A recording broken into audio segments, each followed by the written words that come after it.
नमस्कार, आप देख रहे हैं वर्ल्ड नाउ। मैं हूं आपके साथ विवेक शांडिल्य। वर्ल्ड नाउ में हम आपको बताते हैं देश और दुनिया की बड़ी खबरें, वो खबरें जिसका सीधा असर आप पर होता है। वर्ल्ड नाउ में सबसे पहले बात करेंगे धड़कते होर्मुज की और यूएई के तेल ऑयल हब फुजैरा पर हुए हमले की। ईरान के खिलाफ बहुत बड़ी साजिश की जा रही है जिसमें मोसाद और सीआईए तक शामिल हो सकते हैं। जी हां, क्योंकि पश्चिम एशिया में एक बार फिर से हालात तेजी से बिगाड़े जाएं और अमेरिका को हमले का बहाना मिल सके ईरान पर। यूएई ने दावा किया है कि उसके ऊपर ईरान की ओर से बड़े पैमाने पर मिसाइल और ड्रोन स्ट्राइक किए गए हैं, जिन्हें रोकने के लिए देश का एयर डिफेंस सिस्टम पूरी तरह सक्रिय हो गया। ईरान अमेरिका के बीच सीजफायर के बाद यह पहला हमला है। अल जजीरा की रिपोर्ट के मुताबिक यूएई के रक्षा मंत्रालय ने देश के अलग अलग हिस्सों में बैलिस्टिक मिसाइल, क्रूज मिसाइल और ड्रोन को इंटरसेप्ट किए जाने की बात कही है। इसके अलावा एक मालवाहक जहाज में आग की भी खबर मिली है। हमले के बीच फुजैरा अमीरात से बड़ी खबर सामने आई, जहां एक ईरानी ड्रोन तेल फैसिलिटी से टकराए जाने की खबर आई। ड्रोन टकराने से इस इलाके में स्पोर्ट पे आग लग गई। यूएई के रक्षा मंत्रालय ने एक्स में पोस्ट करके कहा कि ईरान से देश के विभिन्न क्षेत्रों में 4 क्रूज मिसाइलों का पता चला है। इनमें से 3 को देश की समुद्री सीमा के भीतर ही नष्ट कर दिया गया, जबकि एक समुद्र में गिरा। रक्षा मंत्रालय ने इस बात की भी पुष्टि की है कि देश के अलग अलग हिस्सों में सुनाई देने वाली आवाजें एयर डिफेंस सिस्टम की हैं और इसी वजह से ये अलग अलग आवाजें आ रही हैं। इस हमले में उस समय ट्विस्ट आ गया जब ईरान ने ऐसे किसी भी हमले की बात से साफ तौर पर इनकार कर दिया, जिसके बाद इस हमले में साजिश की बू नजर आ रही है। क्या ईरान के खिलाफ बहुत बड़ी नापाक कॉन्स्पिरेसी रची जा रही है, कोई नापाक साजिश की जा रही है? सवाल उठने लगे हैं कि अगर ईरान ने हमला नहीं किया तो आखिर यह हमला किसने किया है और इसका दोष ईरान पर क्यों मढ़ा जा रहा है? कहीं इसके पीछे इजरायली खुफिया एजेंसी मोसाद और अमेरिकी सीक्रेट सर्विस सीआईए तो नहीं है, जो ईरान को सीजफायर तोड़ने का दोषी ठहराकर ईरान में फिर से तबाही का प्लान बना रहे हैं? क्योंकि अमेरिका ये बात मान चुका है कि युद्ध खत्म हो चुका है और सीजफायर इस वक्त ईरान और अमेरिका के बीच है। लेकिन डोनाल्ड ट्रंप बार बार धमकी दे रहे हैं। डोनाल्ड ट्रंप कुछ कर इसलिए नहीं पा रहे हैं कि 60 दिन के बाद बिना यूएस कांग्रेस की मंजूरी के अमेरिका को कोई भी युद्ध लड़ने की परमिशन नहीं है और डोनाल्ड ट्रंप के पास वो परमिशन नहीं है जिसकी वजह से वो इस युद्ध को खींच सके।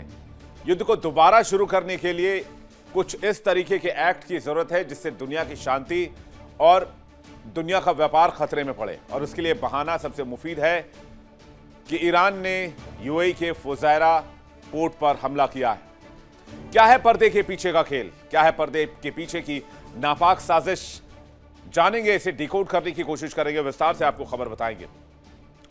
इसके बाद वर्ल्ड नाउ में बात करेंगे एक ऐसे परमाणु खतरे की जो धीरे धीरे ही सही लेकिन तेजी से अपने पांव पसार रहा है। मामला ईरान और इजराइल के बीच का नहीं है, इस बार मामला है रूस और यूक्रेन का। रूस और यूक्रेन के बीच चल रहे वॉर की सबसे खतरनाक तस्वीर सामने आने लग गई है और इसे कहिए ये लक्ष्मण रेखा पार करने जैसे वाली बात है, जिसके आगे सिर्फ तबाही है। यूरोप के सबसे बड़े परमाणु संयंत्र ज़ैपोरिज़िया की रेडिएशन मॉनिटरिंग लैब पर हुए ड्रोन हमले ने पूरी दुनिया को सदमे में डाल दिया है। रूस का दावा है कि यूक्रेन ने जानबूझकर उस प्रयोगशाला को निशाना बनाया जो हवा में फैलने वाले जहर यानी विकिरण पर नजर रखती है।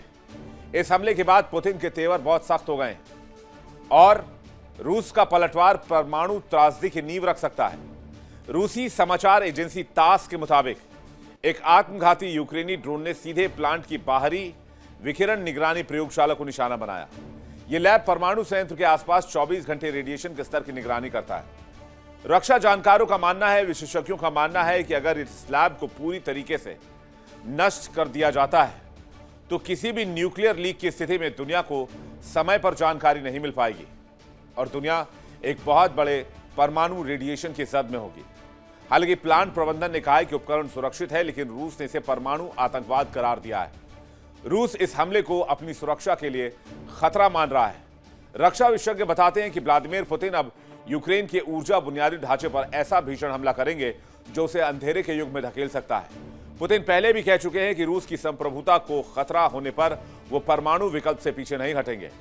इस हमले ने मॉस्को को वो बहाना दे दिया है जिससे युद्ध का दायरा अब यूक्रेन से निकलकर यूरोप तक जा सकता है और न सिर्फ यूरोप तक जा सकता है बल्कि परमाणु रेडिएशन तक ये बात जा सकती है।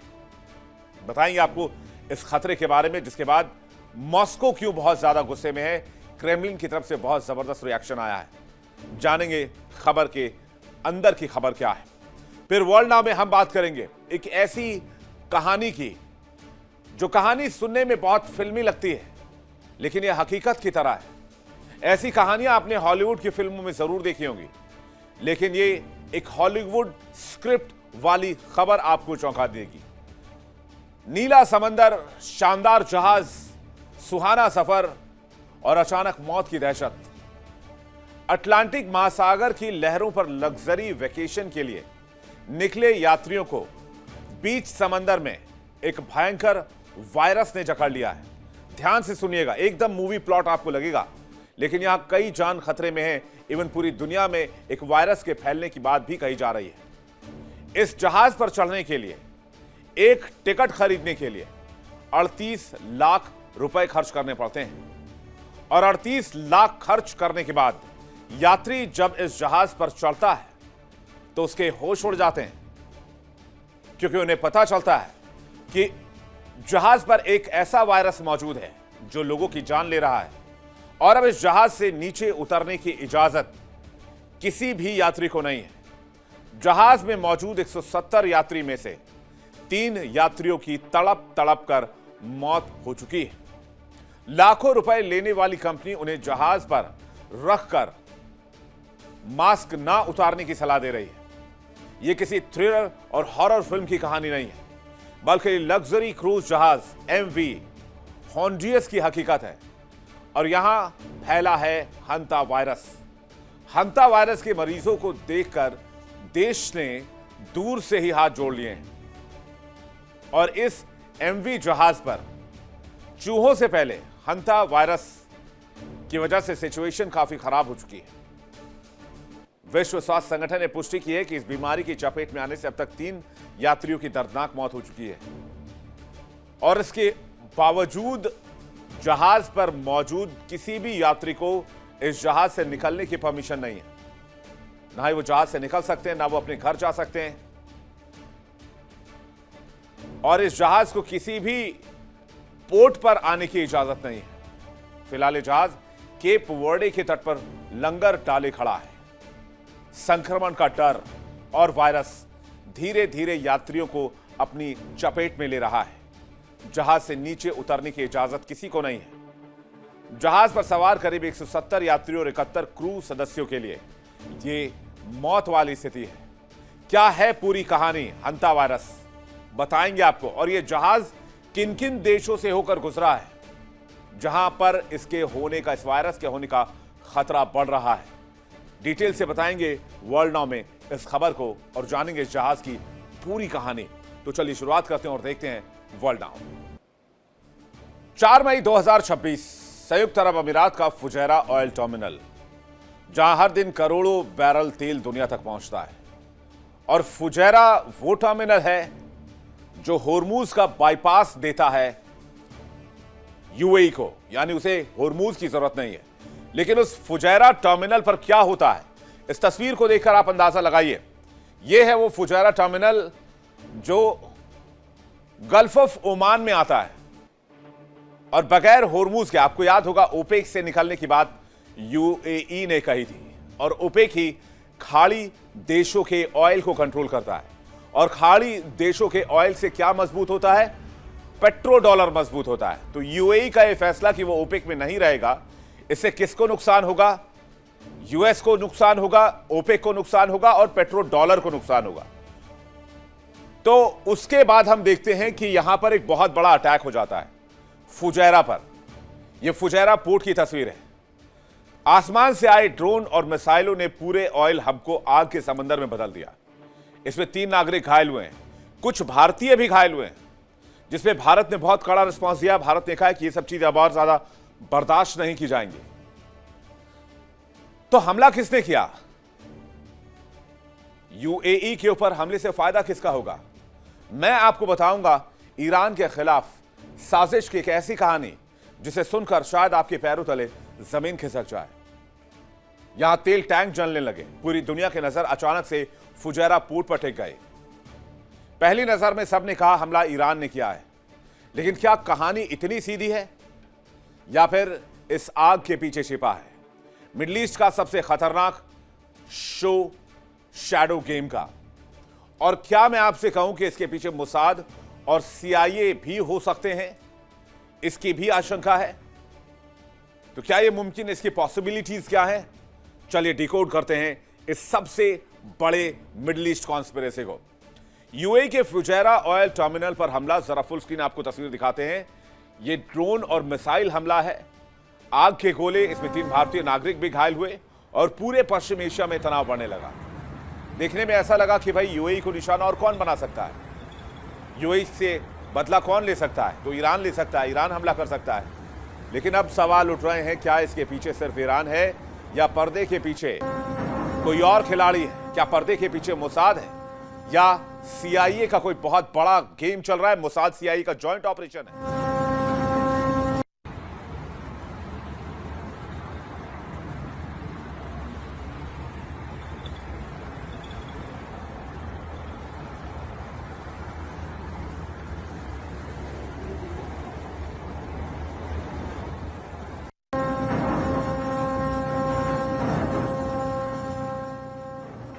दरअसल फुजैरा सिर्फ बंदरगाह नहीं है, ये यूएई की ऑयल लाइफलाइन है, दुनिया के सबसे महत्वपूर्ण तेल टर्मिनल में से एक। फुजैरा वो जगह है जो होर्मुज को बाईपास करने के लिए यूएई को इंफ्रास्ट्रक्चर देता है। यानी कि अगर होर्मुज बंद भी हो जाए तो आप, यानी कि यूएई फुजैरा के जरिए सीधे गल्फ ऑफ ओमान में शिप्स को लोड करके वहां से ऑयल ट्रांसपोर्ट कर सकता है। यानी यूएई का सबसे important oil hub Fujairah global oil supply का रूट है। फुजैरा से अरबों डॉलर का ऊर्जा कारोबार होता है। सबसे बड़ी बात, यूएई के लिए होर्मुज स्ट्रेट का बहुत बड़ा विकल्प है फुजैरा। जब जब होर्मुज चोक होता है, यूएई फुजैरा को इस्तेमाल करता है और यूएई के लिए यह बैकअप ऑयल रूट है जिसे पूरी दुनिया में ऑयल पहुंचाया जाता है। लेकिन ओपेक से निकलने के बाद चंद घंटों के बाद यह हमला क्यों हुआ? एक थ्योरी तो यह कहती है कि ओपेक से निकलने की वजह से अमेरिका के पेट्रो डॉलर को सबसे ज्यादा नुकसान होगा, और अमेरिका के पेट्रो डॉलर को नुकसान होगा तो डॉलर की बादशाहत को चुनौती होगी, और डॉलर को बादशाहत की को अगर चुनौती होगी तो सबसे ज्यादा तकलीफ किसको होगी? जाहिर सी बात है अमेरिका को होगी। और खाड़ी के देश में किसी भी देश पर आज की तारीख में हमला कर दीजिए, सामने वाला छूटते के साथ कहेगा यह हमला ईरान ने किया है।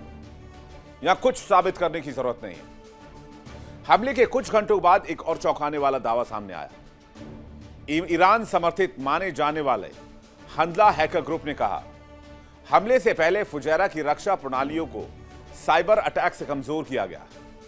यानी पहले साइबर स्ट्राइक, उसके बाद ड्रोन स्ट्राइक। अगर यह सच है तो हमला बेहद प्रोफेशनल तरीके से किया गया था, बहुत उच्च तकनीक की मदद से। और आज उच्च तकनीक के साथ हमला करने की ताकत मिडिल ईस्ट के इलाके में किसके पास है सबसे ज्यादा? क्या वो तकनीक ईरान के पास है?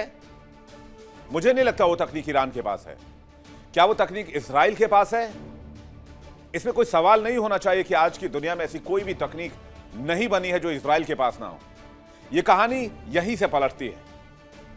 उधर ईरान क्या कहता है? ईरान कहता है कि हमने यूएई पर हमला नहीं किया है, ऐसी खबरों से इनकार करता है। यूएई की तेल सुविधाओं को निशाना बनाने का कोई मकसद नहीं था, कोई कार्यक्रम नहीं था। अमेरिकी सैन्य गतिविधियों का हिस्सा हो सकता है हमला, यह ईरान ने कहा है, और खुद को फंसा हुआ खिलाड़ी बता रहा है ईरान। तो अब यह एक सवाल पैदा होता है कि आखिर ईरान ने हमला नहीं किया तो फिर किसने किया, और यूएई पर हमला करके किसे फायदा होगा? यह एक फॉल्स फ्लैग थ्योरी आती है। फॉल्स फ्लैग यानी ऐसा हमला जो करे कोई और नाम किसी और का दे दिया जाए, यानी कि दोष किसी और पर मढ़ दिया जाए ताकि दोषी के खिलाफ युद्ध का माहौल बनाया जा सके। तो किसके खिलाफ युद्ध का माहौल बनाना आज की तारीख में जरूरी है? पावरफुल कंट्रीज लाइक अमेरिका और इजराइल के लिए ईरान के खिलाफ, क्योंकि 60 दिन से ज्यादा अमेरिका बिना यूएस कांग्रेस के इजाजत के युद्ध नहीं लड़ सकता। यूएस कांग्रेस से परमिशन नहीं मिली है, अमेरिका युद्ध रोक चुका है, सेकंड स्ट्राइक के लिए बहाना नहीं है। तो बहाना के लिए क्या चाहिए कि भाई मिडिल ईस्ट खतरे में है, ऑयल इंफ्रास्ट्रक्चर खतरे में है, ओपेक खतरे में है, ऑयल खतरे में है और दुनिया भर की एनर्जी नीड खतरे में है, तो अमेरिका हीरो बन के आएगा और पूरी दुनिया को बचा लेगा। कुछ कुछ समझ आ रही है आपको ये कहानी? विश्लेषक दावा कर रहे हैं फुजैरा का हमला भी ऐसा ही फॉल्स फ्लैग ऑपरेशन हो सकता है। जाहिर सी बात है, ईरान को फंसाया जा रहा है और इस गेम के पीछे दुनिया के सबसे तेज तर्रार खुफिया एजेंसीज में से एक मोसाद का हाथ हो सकता है और CIA भी शामिल हो सकती है इस नापाक साजिश में, जो मिलकर यानी कि मोसाद और CIA मिलकर मिडिल ईस्ट में फिर से महाविनाश की गाथा लिखने की कोशिश कर रहे हैं। यानी करे कोई और भरे कोई और। तो क्या मिडिल ईस्ट में फिर से तबाही का खुफिया प्लान है और इजराइल की खुफिया एजेंसी इसमें इन्वॉल्व है? अमेरिकी सीक्रेट एजेंसी क्या CIA भी मोसाद का साथ दे रही है, इसलिए मोसाद CIA का एक फॉल्स फ्लैग ऑपरेशन है? कई बार इस तरह के सीक्रेट ऑपरेशंस के आरोप में घिरे हैं मोसाद और CIA वाले, जैसे साइबर अटैक हो, वैज्ञानिकों की हत्या हो, ड्रोन ऑपरेशन हो। कासिम सुलेमानी को जैसे एयरपोर्ट पर मारा था, मोसाद CIA ने कई बार मिलकर ईरान को निशाना बनाया है और फुजैरा हमला भी ईरान के खिलाफ एक बड़े गेम प्लान का हिस्सा नजर आता है। रक्षा जानकार ये बताते हैं, अगर दुनिया को यह यकीन दिला दिया जाए कि ईरान ही तेल और एनर्जी का सबसे बड़ा दुश्मन है, मिडिल ईस्ट का कोई सबसे बड़ा विलन है तो वो ईरान है, यह यकीन दिला दिया जाए, तो फिर अमेरिका, इजराइल और उनके सहयोगी सीजफायर तोड़ने का आरोप लगाकर ईरान को विलन बताकर ईरान के खिलाफ एक बहुत बड़ी सैन्य कार्रवाई शुरू कर सकते हैं। एक ऐसे ऑपरेशन की काम शुरू कर सकते हैं जिसमें ईरान के वजूद को नुकसान पहुंचाया जा सके, ईरान पर एक ऐसा अटैक किया जा सके जो अब तक ईरान पर ना हुआ हो। और वैसे भी डोनाल्ड ट्रंप की भाषा लगातार ऐसी ही रही है, वो लगातार ईरान को दुनिया के नक्शे से मिटाने की धमकी देते रहे हैं। अभी हाल ही में चंद घंटों पहले डोनाल्ड ट्रंप ने कहा कि पूरे के पूरे ईरान को मैं साफ कर सकता हूं। ऐसे में माना जा रहा है कि UAE के फुजैरा पर बहुत बड़े हमले की एक बहुत बड़ी गहरी साजिश रची जा रही है। पहले खुद ही अपने ठिकानों पर हमला करो, ईरान पर आरोप लगाओ, फिर ईरान पर सीजफायर तोड़ने का दोष मढ़ो और फिर ईरान को तबाह कर दो। क्योंकि करीब 60 दिन की लड़ाई, डील और बातचीत के बाद सहमति नहीं बन पाई। हालांकि जियोपॉलिटिकल एक्सपर्ट इस सीजफायर के पीछे भी अमेरिकी साजिश की बात कह रहे थे। विश्लेषकों का मानना था कि सीजफायर के बहाने अमेरिका बहुत बड़ी तैयारी कर रहा है। जंग में ईरान ने जैसा पलटवार किया था, दरअसल इसकी उम्मीद अमेरिका और इजराइल को कहीं से भी नहीं थी।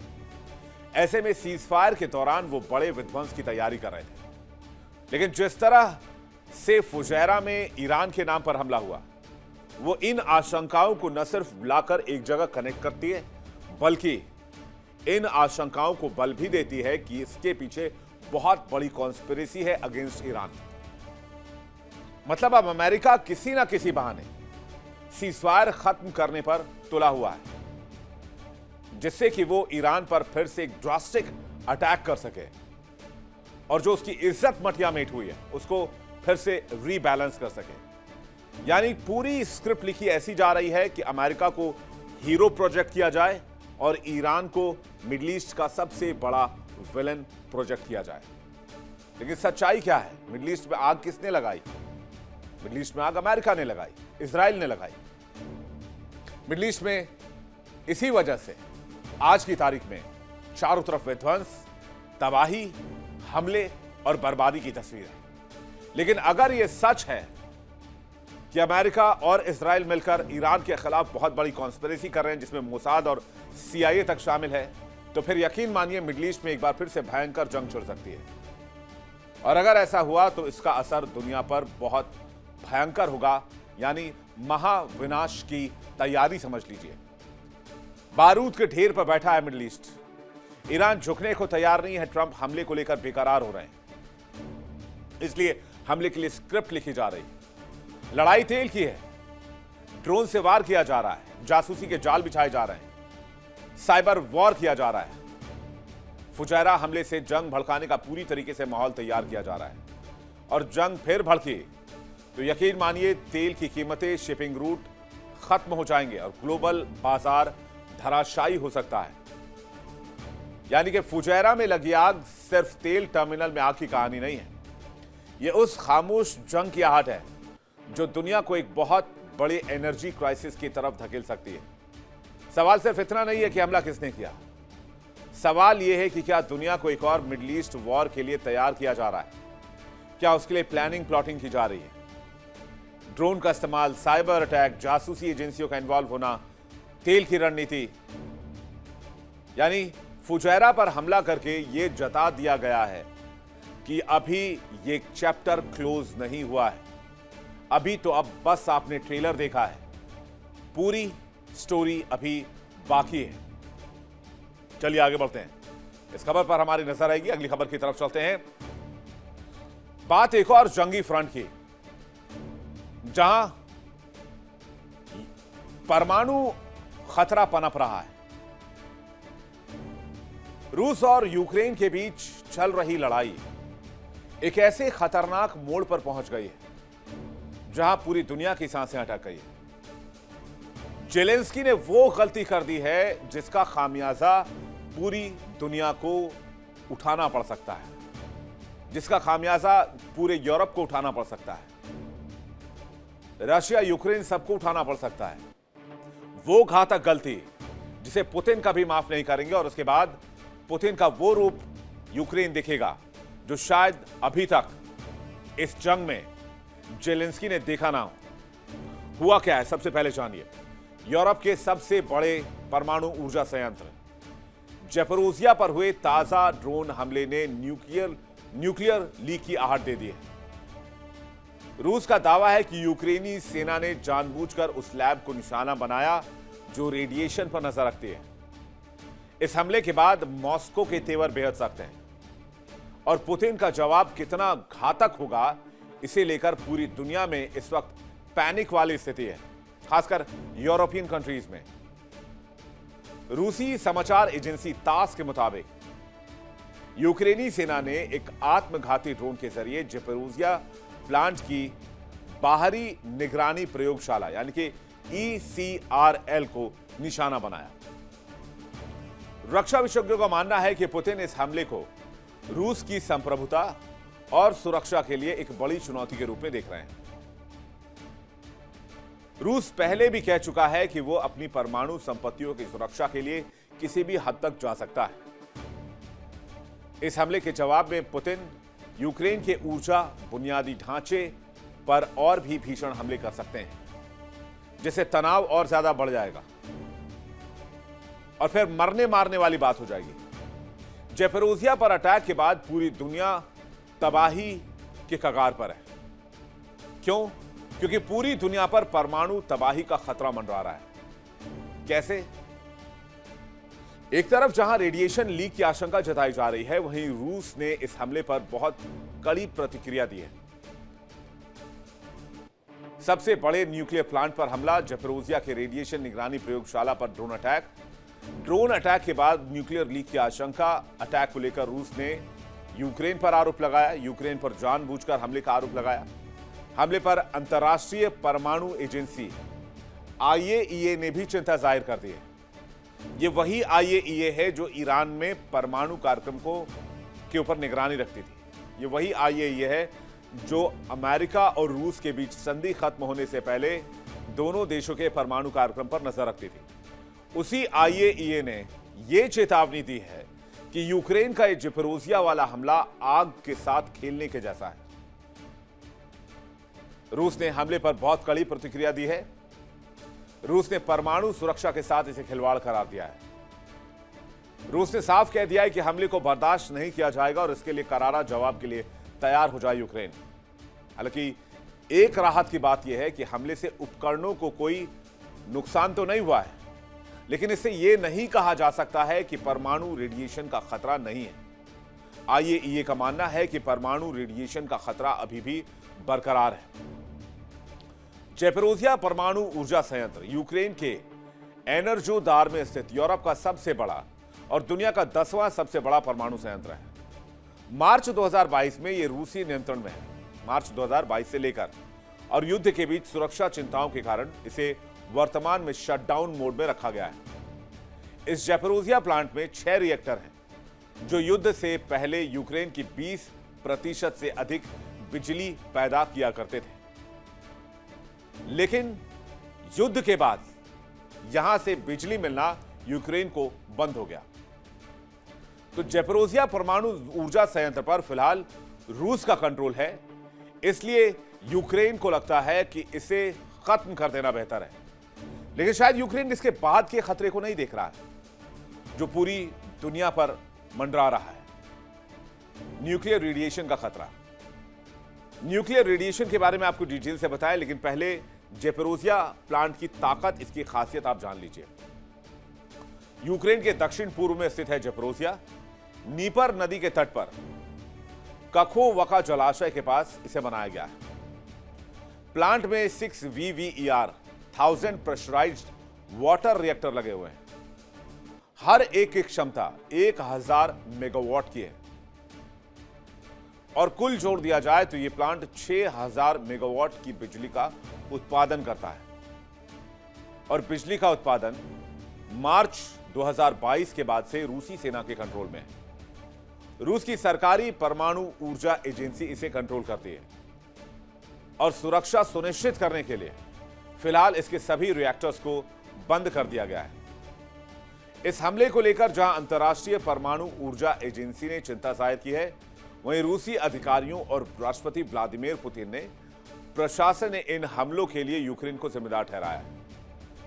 पुतिन कह रहे हैं यह बहुत खतरनाक उकसावे की तरह है। पुतिन ने चेतावनी दी है कि वो अपनी परमाणु संपत्तियों की सुरक्षा के लिए किसी भी हद तक जा सकते हैं। इस घटना के बाद पुतिन की नाराजगी के बीच युद्ध के और अधिक आक्रामक होने और यूक्रेन के ऊर्जा बुनियादी ढांचे पर रूस के द्वारा बड़े हमले की आशंका बढ़ गई है, जिसके बाद से पूरी दुनिया में पैनिक है, क्योंकि अगर प्लांट से कोई लीक होता है तो ये कई देशों को अपनी चपेट में ले सकता है। इसके अलावा इस हमले पर रूस की प्रतिक्रिया बेहद खतरनाक है। ऐसे में आशंका जताई जा रही है कि रूस यूक्रेन, जो कि सीजफायर मोड में जा रही थी, वो अब लक्ष्मण रेखा पार कर सकती है, रेड लाइन पार जा सकती है। दुनिया के 10 बड़े परमाणु ऊर्जा प्लांट में से एक है ज़ैपोरिज़िया। धमाका या लीक हुआ तो यूक्रेन तक ये सीमित नहीं रहेगा। यहां के radio active materials, radio active बादल पूरे यूरोप को अपनी चपेट में ले सकते हैं। प्लांट प्रबंधन का दावा है हमले में उपकरण को नुकसान नहीं हुआ है। रूस ने चेतावनी दी है कि परमाणु सुरक्षा के साथ खिलवाड़ बर्दाश्त नहीं करेंगे। ऐसे हमलों का मुंहतोड़ जवाब दिया जाएगा। और आईएईए की चिंता है कि परमाणु प्लांट पर हमला आग से खेलने जैसी स्थिति में लेकर जा रहा है। पिछले महीने भी इसी प्लांट पर हमला हुआ था। हमले में एक ड्राइवर की जान चली गई थी। यानी कि यहां पर स्थिति बेहद खराब होती नजर आ रही है। और आज की तारीख में अगर इस प्लांट को निशाना बनाया गया दोबारा, तो फिर पूरा यूरोप एटमी रेडिएशन की जद में होगा, जिससे कितनी जाने जाएंगी इसका कोई अनुमान नहीं लगाया जा सकता है। कितने लोग बीमार होंगे और क्या इसे कंटेन किया जा सकेगा सिर्फ यूरोप तक, यह सवाल भी बहुत बड़ा है। जंग के उन्माद में यूक्रेन इस कदर पागल हो चुका है कि वो ना आगे देख रहा है, ना भविष्य देख रहा है, ना कॉन्सिक्वेंसेस देख रहा है। और पुतिन का गुस्सा अब 7वें आसमान पर है। रूस का बदला क्या होगा ये देखने वाली बात होगी, लेकिन अगर इस तरह से न्यूक्लियर प्लांट्स को निशाना बनाया गया तो हम एक और चेर्नोबिल देखेंगे। क्या चेर्नोबिल पार्ट 2 होने जा रहा है? और अगर आपको चेर्नोबिल की कहानी जाननी है तो गूगल पर जरूर सर्च कीजिएगा कि कितना खतरनाक वो मंजर था जब चेर्नोबिल में न्यूक्लियर रेडिएशन हुआ और कैसे उसने सैकड़ों लोगों की जान ली।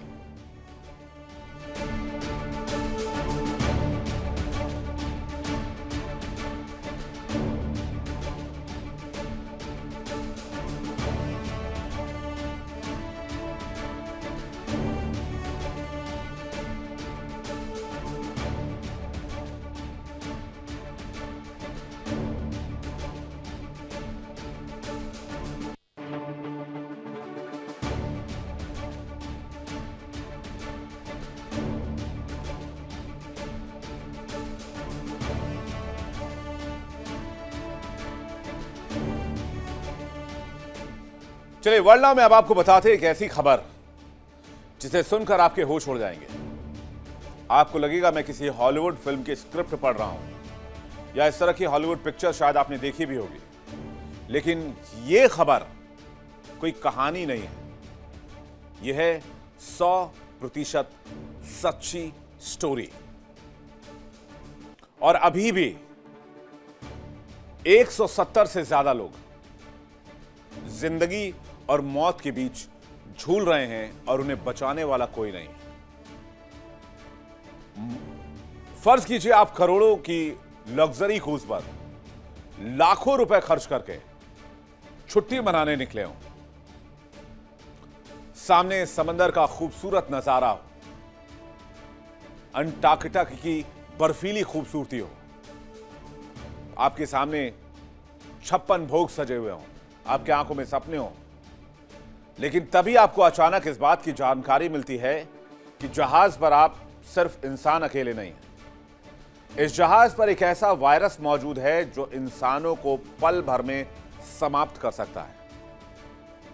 इस जहाज पर दबे पांव मौत भी घूम रही है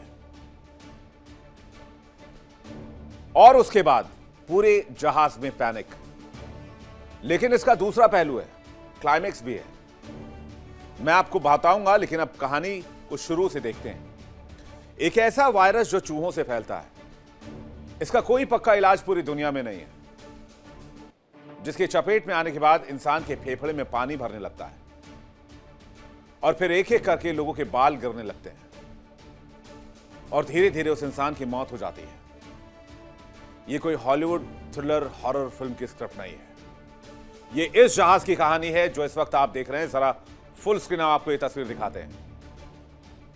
अटलांटिक महासागर में फंसे लग्जरी क्रूज एमवी होंडियस की यह असली कहानी है, जो एंकर डालकर इस वक्त खड़ा है समंदर के बीचों बीच। एमवी होंडियस एक एक्सपीडिशनरी लग्जरी क्रूज, जहां एक टिकट की कीमत 38 लाख रुपए है। जहाज पर सवार हैं 170 यात्री और 71 क्रू मेंबर। सफर शुरू होता है अर्जेंटीना के उशुया शहर से, दुनिया के सबसे रोमांचक समुद्री रूट्स में गिने जाने वाले इस सफर में यात्रियों को मिलना था अंटार्कटिका की बर्फीली दुनिया, दुर्लभ समुद्री जीव, आइसबर्ग्स, पृथ्वी के सबसे खूबसूरत नजारे, आंखों को चकाचौंध कर देने वाली तस्वीर। लेकिन कहानी में ट्विस्ट है। यात्रियों को अंदाजा भी नहीं था कि जहाज पर उनके साथ एक अदृश्य मौत भी सफर कर रही है। तो इस अदृश्य मौत के बारे में आपको बताएं, लेकिन समझिए कि जहाज का रूट क्या था और आखिर कैसे लोग दहशत में आए। अर्जेंटीना से रवाना हुआ एमवी होंडियस अंटार्कटिका के रोमांचक रूट पर निकला जहाज। अंटार्कटिका साउथ अटलांटिक महासागर का सफर सेंट हेलेना द्वीप से होते हुए केप वर्डे पहुंचा। यह है वो मैप जो इस वक्त आप देख रहे हैं। केप वर्डे पर यह जहाज अफ्रीका के करीब इस वक्त बीच समंदर में एंकर डाले हुए, लंगर डाले हुए इस वक्त खड़ा हुआ है। मैं आपको यह भी बताऊंगा ये यहां रुका हुआ क्यों है, ये कहीं जा क्यों नहीं रहा। क्या जहाज में फ्यूल खत्म हो गया? नहीं, जहाज में फ्यूल भी है, जहाज में बाकी सारे सामान भी हैं, लेकिन इस जहाज को अब यहां से कहीं हिलने नहीं दिया जा रहा है। इसकी वजह भी मैं आपको बताऊंगा। अब रूट क्या था, इसको रूट को जल्दी से देखते हैं। रूट ये था अर्जेंटीना से अंटार्कटिका, अंटार्कटिका से साउथ अटलांटिक ओशियन, फिर सेंट हेलेना आइलैंड, उसके बाद केप वर्डे, और केप वर्डे में ही जहाज से लोगों को उतरना था और फिर वापस ये अर्जेंटीना था। लेकिन 38 लाख रुपए देकर लोगों को पता चला कि उन्होंने एक सुहाना सफर नहीं खरीदा है, उन्होंने खरीदी है मौत। सफर के बीच यात्रियों को अचानक से तेज बुखार आने लगा। कुछ लोगों ने बदन में दर्द और सांस लेने में दिक्कत की शिकायत की। यात्रियों में हड़कंप मच गया और कई यात्रियों में चेस्ट में संक्रमण की शिकायत आई। शुरुआत में लोगों को लगा कि नॉर्मल कोल्ड एंड फ्लू है, यानी कि सरद गर्म वाला बुखार। नॉर्मल फ्लू समझकर लोगों ने नजरअंदाज कर दिया, लेकिन तब भी 70 साल की डच यात्री की जहाज पर मौत हो जाती है। ब्रिटिश यात्री आईसीयू में पहुंच जाता है, जिसके बाद पूरे जहाज में दहशत फैल जाती है। जहाज जब केप वर्डे पहुंचा तब उम्मीद थी कि यात्रियों को नीचे उतारा जाएगा और उन्हें मेडिकल फैसिलिटी दी जाएगी, क्योंकि 38 लाख रुपए लिए गए हैं। लेकिन कुछ ऐसा हुआ जिसने यात्रियों के होश फाख्ता कर दिए। और अब आता है इस कहानी में क्लाइमैक्स। केप वर्डे पहुंचने के बाद स्थानीय प्रशासन यह साफ साफ कह देता है कि कोई भी यात्री जहाज से बाहर नहीं आएगा। जहाज से बाहर नहीं आने देने की वजह थी संक्रमण फैलने का डर, क्योंकि हंता वायरस का जो ट्रीटमेंट है वो पूरी दुनिया में अभी कहीं मौजूद नहीं है। अब पूरा जहाज समंदर के बीचों बीच क्वारंटीन कर दिया गया है। क्वारंटीन वर्ड आपको याद होगा, जब किसी घर में कोविड काल में कोई कोविड पेशेंट मिलता था, उस पूरे घर को क्वारंटीन कर दिया जाता था। पूरी फैमिली क्वारंटीन होती थी।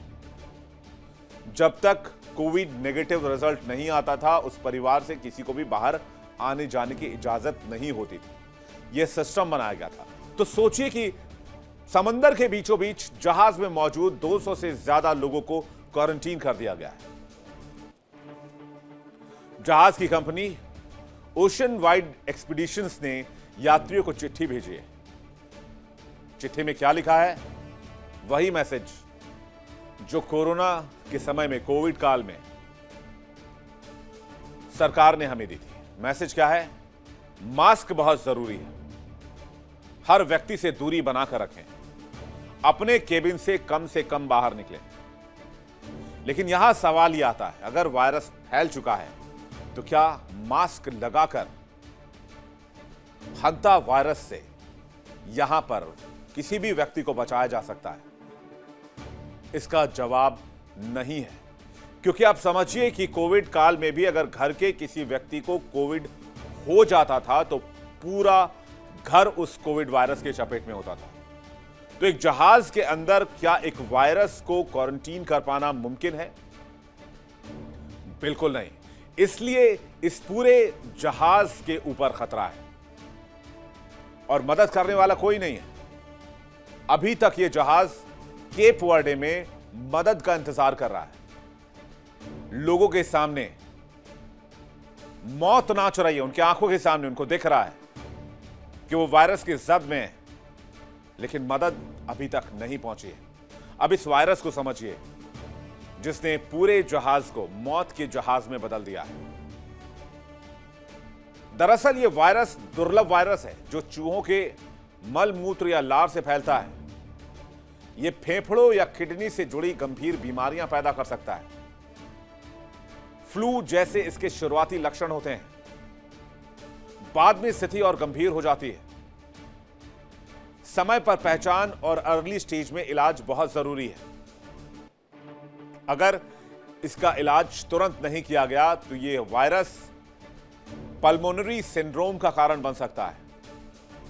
एचपीएस एक दुर्लभ और बेहद गंभीर सांस वाला रोग है। इसकी मृत्यु दर 40% है, यानी कि 100 लोगों को इस वायरस से दिक्कत हुई तो 40 लोग मारे जा सकते हैं। अमेरिकी महाद्वीप में पाया जाता है हंता वायरस। हंता वायरस से एचपीएस होता है। 7 से 39 दिन के भीतर फ्लू जैसे लक्षण होते हैं। शुरुआत में 3 से 6 दिन के भीतर मरीज के फेफड़े में तेजी से पानी भरने लगता है। मरीज का ब्लड प्रेशर गिरता है। आईसीयू सपोर्ट देना पड़ता है, लंग सपोर्ट देना पड़ता है, वेंटिलेटर पर डालना पड़ता है। सपोर्टिव ट्रीटमेंट ना हो तो इलाज नामुमकिन है। यानी इस शिप पर मौजूद जितने भी लोग हैं उनके लिए इस वक्त खतरा उनके सिर पर मंडरा रहा है। अटलांटिक क्रूज शिप पर इसकी पुष्टि ने चिंता बढ़ा दी है। क्योंकि ऐसे संक्रमण आमतौर पर ग्रामीण इलाकों में पाए जाते हैं, जहाज पर नहीं। यह वायरस फेफड़ों या किडनी से जुड़ी गंभीर बीमारियां भी पैदा कर सकता है, इसलिए समय पर पहचान और इलाज बेहद जरूरी है। और अगर इलाज ना मिले तो फिर मौत निश्चित है। जर्नल इम्यूनोलॉजी में प्रकाशित स्टडी के मुताबिक एचपीएस एक बहुत गंभीर सांस से जुड़ा रोग है जिसकी मृत्यु दर 40% है। यह अमेरिकी महाद्वीप में पाए जाने वाले चूहों की वजह से होता है, जिसकी वजह से इंसान की मौत हो जाती है। दूसरे वायरल संक्रमणों के विपरीत हंथा वायरस आमतौर पर इंसान से इंसान में आसानी से नहीं फैलता। स्वास्थ्य विशेषज्ञों का कहना है कि यह फ्लू या कोविड-19 की तरह तेजी से इंसानों के बीच फैलने वाला वायरस नहीं। हालांकि कुछ दुर्लभ मामलों में इसके इंसान से इंसान तक भी फैलने की खबर आई है। लेकिन जो लोग जहाज पर संक्रमित हुए, वो कैसे संक्रमित हुए? क्या इस जहाज पर वैसे चूहे मौजूद हैं जो धीरे धीरे इंसानों को अपनी चपेट में ले रहे हैं? और यहां तक लोगों को यह भी नहीं पता कि उन्हें शिप पर कितने दिन क्वारंटीन रहना है। कहते हैं चूहों के मल या मूत्र से दूषित हवा में सांस लेने से यह संक्रमण फैलता है। संक्रमित सतह को छूने के बाद चेहरे को छूने से भी यह फैल जाता है। चूहों के सीधे संपर्क में आने से भी फैल जाता है। कई मामलों में अगर चूहे ने काट लिया, खरोच लग गई, तो भी यह वायरस फैल जाता है। बीमारी बढ़ने से रेस्पिरेटरी फेलियर का खतरा है और 8 हफ्ते तक इंतजार करना होता है इस बीमारी से बाहर निकलने के लिए। अभी इस शिप को फंसे हुए महज कुछ दिन हुए हैं। हंता वायरस की वजह से बुखार, मांसपेशियों में दर्द, थकान, सिरदर्द, पूरी तरह अगर यह फैल जाए तो सांस लेने में दिक्कत, लगातार खांसी, तेजी से सांस चलना, सांस का पूरा नहीं आना, फेफड़ों में पानी भरना, इस तरह की दिक्कतें हो सकती हैं। अब सबसे बड़ा सवाल है कि 200 से ज्यादा मौजूद व्यक्ति जो इस शिप में हैं, उन ज्यादा मौजूद व्यक्ति जो इस शिप में हैं, उनका क्या होगा? वो कैसे बचेंगे? सीडीसी यानी centres for disease control and prevention के मुताबिक अगर हंता वायरस फेफड़े में पहुंच जाए तो 38% तक चांसेस हैं कि आपकी मौत हो जाएगी। कोरोना से मौत का खतरा करीब 1 से 3% है, जबकि हंता वायरस से मौत का रेशियो 38% है। मुश्किल ही नहीं, कई मामलों में नामुमकिन भी है। क्रूज शिप के मामले में आशंका यह है कि संक्रमण जहाज पर चढ़ने से पहले या जहाज के अंदर दूषित वातावरण के जरिए फैला हो।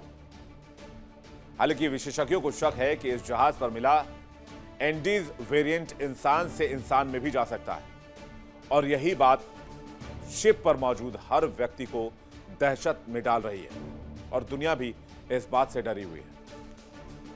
अब जांच एजेंसियां 2 संभावनाओं पर काम कर रही हैं। जहाज पर चूहों का संक्रमण किसी यात्री के जरिए आया तो कैसे आया? विशेषज्ञ जहाज के अलग अलग हिस्सों से सैंपल कलेक्ट कर रहे हैं। वायरस की जीनोम सीक्वेंसिंग की जा रही है ताकि पता लगाया जा सके क्या वायरस म्यूटेट हुआ है या ज्यादा संक्रामक बन चुका है और क्या यह अगली वैश्विक हेल्थ इमरजेंसी भी ला सकता है। अगर पूरी दुनिया में यह वायरस फैल गया तो क्या होगा? लेकिन फिलहाल समंदर के बीचों बीच एमवी हॉन्डियस पर 241 लोग मौत और जिंदगी के बीच झूल रहे हैं। ना वो समंदर से बाहर आ सकते हैं, ना वो शिप से उतर सकते हैं, ना किसी को कांटेक्ट कर सकते हैं, ना कोई उनके करीब जा सकता है। केप वर्डे ने उन्हें पोर्ट पर आने की इजाजत नहीं दी है, तो अब विकल्प पर विचार किया जा रहा है।